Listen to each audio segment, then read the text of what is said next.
Some of the world's most extravagant and opulent residences stand empty. For whatever reason, these structures have been forsaken by their owners. All over the world, stately places, royal residences, grand homes, or vacant industrial buildings with character are wasting away. Some of them are available for sale at a fraction of their once expensive value. Let's take a look at some of our favorite old houses that have been abandoned. 10. Carlton Island Villa. This once magnificent villa on an island near Lake Ontario is now a crumbling mess. Carlton Island Villa sits on the border between New York and Canada and has been neglected since 1927, when it was last inhabited.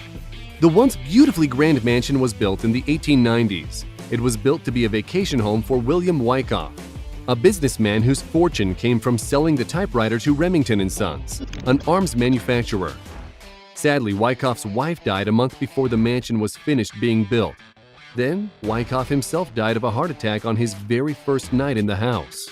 The house was then passed along to the family's estate, but the surviving Wyckoffs lost their fortune in the Great Depression.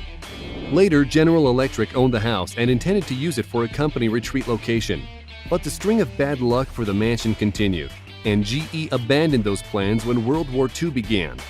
The current owners of the dilapidated mansion live in a nearby cottage in Cape Vincent, New York. They decided to unload it back in 2012, but it has been on the market for the same price since, less than $500,000. The villa has tremendous potential for a bed and breakfast with its 15,000 square feet of living space, including 11 bedrooms. But it would require approximately $10 million to restore it, hardly justifying its low asking price of $495,000. 9. U.S. Marine Hospital. In rural Galena, Illinois, outside of Chicago, about a mile off the highway, down a long gravel trail, you'll find 11 acres of wooded area with a decrepit old structure that was once a military hospital. The building was built by an act of Congress in 1860 as a U.S. Marine hospital specifically to care for men who served in the Marines. It maintains many of its original features, including a spectacular cast-iron staircase, which winds through the structure from the basement up to the Belvedere. The top of the Belvedere offers a fantastic view of the city and surrounding rural farms. The hospital's original trim and molding are also intact, and the front entrance sign that reads U.S. Marine Hospital is perfectly preserved. Although it was constructed as a hospital, over the years the Marine Hospital has functioned as a school, a sanitarium, and a medical company. It has also had several private owners throughout its life. It is for sale for $649,000 and comes complete with spirits and ghosts from its past. 8. Halcyon Hall. The word halcyon means tranquil or calm. Halcyon Hall was built as the main campus building at the former Bennett College in Poughkeepsie, New York. It was meant to be the peaceful spot for college students to relax, hang out, or have their meals, or even study. Halcyon Hall's top floor also served as a dormitory for women. Halcyon Hall was built originally as a hotel in 1892. The impressive Victorian structure had a library, a music room, an art gallery, and a grand ballroom. Its electricity was produced by its own generators, which was a modern feature in the day. After 10 years of operation, the hotel closed, and the building was converted to an all-girls school, which later morphed into Bennett College. But when Bennett College closed in 1978, the building was abandoned for almost 25 years. In 2002, a private company bought the property with intentions of converting it into homes, but those plans never came to fruition. Today, the structure shows major signs of decay from the years of neglect. Two locally prominent Poughkeepsie groups have purchased Halcyon Hall, and they intend to demolish it, which is disheartening to many locals who appreciate the building's bones. The new owners are planning to keep the main stonework intact and create a park-like atmosphere, but have not yet revealed their plans for the land. So, Halcyon Hall still sits there. What was once a magnificent Victorian structure is now an eyesore. 7. Swannanoa. Swannanoa is a villa built in 1912 in the Italian Renaissance Revival style, located near Richmond, Virginia. It stands out stylistically from everything that surrounds it. Elaborate marble Italian villas are not normally found in and among the southern charm of Virginia. Swannanoa was built by James Dooley, a railroad executive and philanthropist, as a gift for his wife. It features elaborate Georgian marble, Tiffany windows, and gold plumbing fixtures. The couple used this overly lavish summer home only a few seasons before they both died. It was turned over to Dooley's sisters, who transformed it into a country club. But after the Great Depression, the Swannanoa Palace sat unused. The palace's current owner is James Dulaney, who put over $3 million into restoring the mansion. Although it continues to decay, the estate draws thousands of visitors each year for tours, wedding receptions, and photo shoots. Ghost hunters also descended on Swannanoa, as there have been many reports of supernatural sightings, voices, and the appearance of specters. 6. Cambusnethan Priory. Cambusnethan House, or Cambusnethan Priory, outside of Glasgow, Scotland, was built in 1820 and is a notable example of the Neo-Gothic revival style of architecture. Not many structures in this style remain anywhere on Earth, and Cambusnethan Priory is regarded as one of the best surviving examples of the style. The structure is very extravagant, with a variety of architectural details adorning its rooms, such as carvings, decorations, scrolls, moldings, etchings, and ornate fireplaces. The priory was originally built for Scotland's Lockhart family.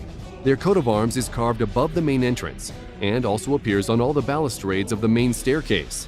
The family's morbid coat of arms depicts a casket and a heart and lock, which represents the legend of their ancestors who carried the family patriarch's heart to Scotland from the Holy Land. Over the years, the abandoned castle has decayed. It was used for a few years in the 60s and 70s for various purposes: a hotel, a restaurant, an office, and as a banquet hall. But now it is merely a shell of its once glorious existence and has been a victim of vandalism, theft, and fire.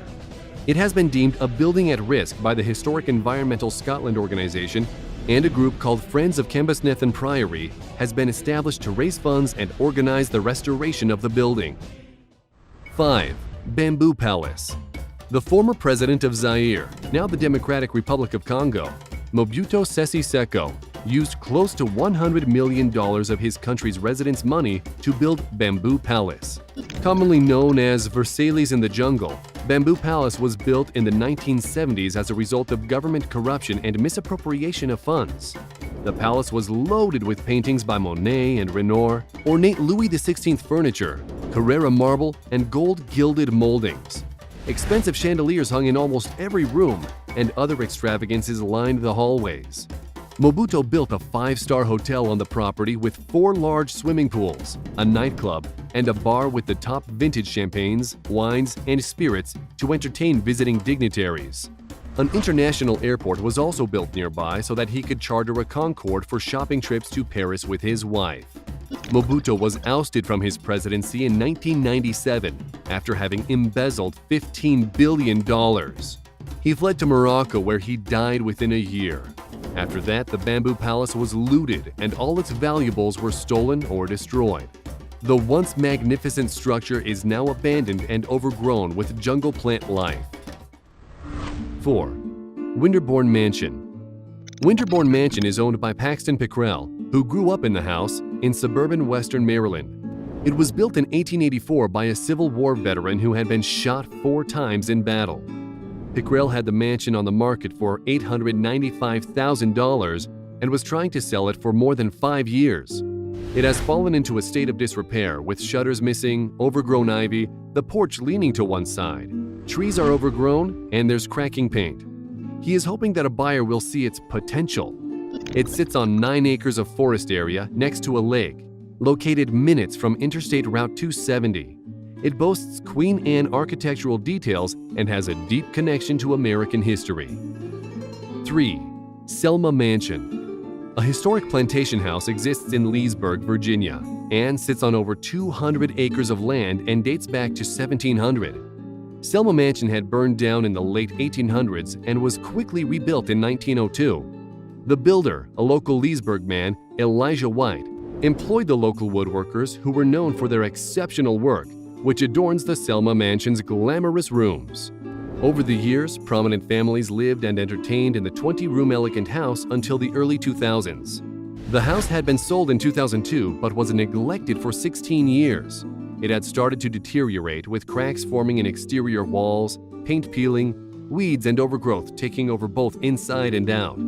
vandalism, and theft have also taken their toll on the mansion. Selma is important to the community, not only because of its significant architecture and history, but also because it holds a special place for Leesburg residents, many of whom held special events there, like weddings, charity events, and banquets. Fortunately, in 2016, a local couple purchased Selma for $1.2 million and plan to restore the house and live there. Preservationists and locals who have mourned the long-ignored mansion are praising the couple. A Facebook page, Selma Mansion Rebirth, has been created for supporters to follow the progress of the restoration. 2. Hook End Manor.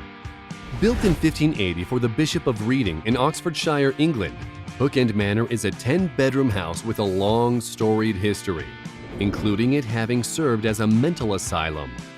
But in the 1970s, the house was sold to Alvin Lee, the singer for the band 10 years after, which began the property's musical history when he built a recording studio in the barn on the property. Lee later sold to Pink Floyd's David Gilmour, who recorded parts of Pink Floyd's 1987 album A Momentary Lapse of Reason there.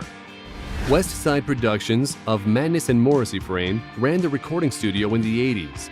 Then Trevor Horn, producer of Video Killed the Radio Star, bought the studio and spent a fortune upgrading its equipment. It ran as a popular and successful recording studio with an impressive celebrity clientele. But Horn put it on the market after his wife was accidentally shot by their son. Today, Hook Manor is owned by Mark White, a wealthy international musician who was looking for an investment. However, the 11-room manor adjacent to the recording studio barn was an afterthought. It had been abandoned by David Gilmour and is still in disarray, with peeling wallpaper, overgrown weeds, cracked paint, and apparently someone just walked away in the middle of their games of billiards and Scrabble. 1. Neverland Ranch.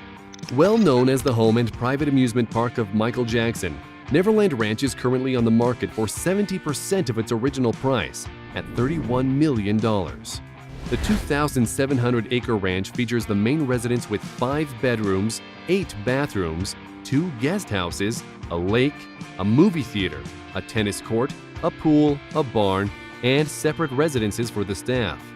Amid the controversy around the release of the documentary Leaving Neverland, the estate in scenic California has been renamed the Sycamore Valley Ranch.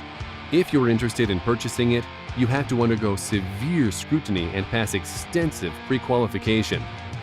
Which one of these mansions can you see yourself living in? Let us know in the comments which one is your favorite.